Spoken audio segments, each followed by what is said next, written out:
দেখেন, একটা রাজনৈতিক প্রসেসে আকাঙ্ক্ষিত, অনাকাঙ্ক্ষিত, প্রত্যাশিত, অপ্রত্যাশিত সব রকমের ঘটনাই ঘটবে।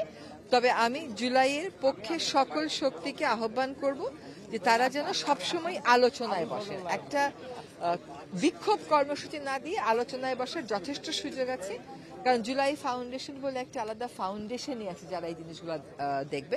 তাদের হয়তো কোনো ক্ষোভের জায়গা আছে, কোনো অভিমানের জায়গা আছে, কিন্তু সেটার সাথে আজকের এই সনদ অনুষ্ঠানটাকে মিলিয়ে না ফেললেও হয়তো বলে আমার ধারণা।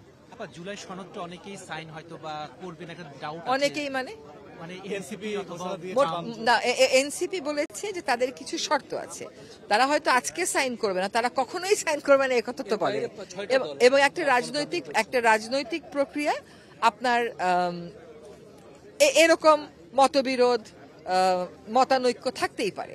আমরা ঐক্যমতের মাধ্যমে যেহেতু আঁকাচ্ছি, দেয়ার ক্যান বি টেনশনস। মানুষ তার আইডিওলজিক্যাল জায়গা থেকে টেনশন করতে পারে, সে যেভাবে দেখতে যায় সেভাবে হয়নি বলে একটা টেনশন থাকতে পারে। সেগুলো আমি মনে করি মিটিয়ে আলাপ আলোচনার মাধ্যমে যতটুকু সম্ভব আমরা মিনিমাইজ করে আনার চেষ্টা করব। ঢালাইয়ে দৃঢ়তা, নির্মাণে নিশ্চয়তা, প্রিমিয়ার সিমেন্ট, ঢালাইয়ের রাজা। একটু তো মতবিরোধ রয়েছে পলিটিক্যাল পার্টিদের মধ্যে, তো সেক্ষেত্রে ফেব্রুয়ারি ইলেকশন নিয়ে করে শঙ্কা।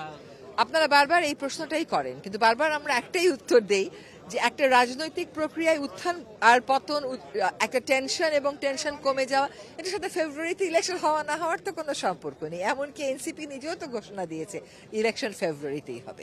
সব রাজনৈতিক দল কিন্তু ইলেকশনের ব্যাপারে ঠিক ঐক্যবদ্ধ আছে যে ফেব্রুয়ারিতেই ইলেকশনটা হবে। আর এটা যেহেতু একটা সনদ, এখানে আপনি যদি জাতিসংঘে যান দেখবেন জাতিসংঘের কোনো একটা আইনে 197টা দেশকে ঐক্যমতে পৌঁছাইতে, যেমন প্লাস্টিক সনদের কথাই বলেন, আমরা মোট 6 বার বসলাম শীর্ষ পর্যায়ে, কিন্তু ঐক্যমত হলো না। তার মানে কি আমরা আশা ছেড়ে দিলাম? তা তো না। আজকে তো বেশিরভাগ দলই স্বাক্ষর করবে।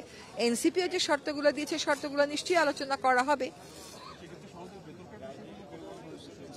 কোনগুলো? সনদের ভেতরের বিষয় নিয়ে এনসিপি আপত্তি করেনি, তারা আপত্তি করছে বাস্তবায়নের বিষয়টা তারা আরো অনেক স্পষ্ট হতে চায়। তো সেটা নিয়ে আলোচনা হবে। আর ভেতরের বিষয়গুলো এখনো পর্যন্ত যেহেতু সনদটা স্বাক্ষর হবে, ভিতরের বিষয় পরিবর্তনের কথা এখন আর না তোলাটাই ভালো।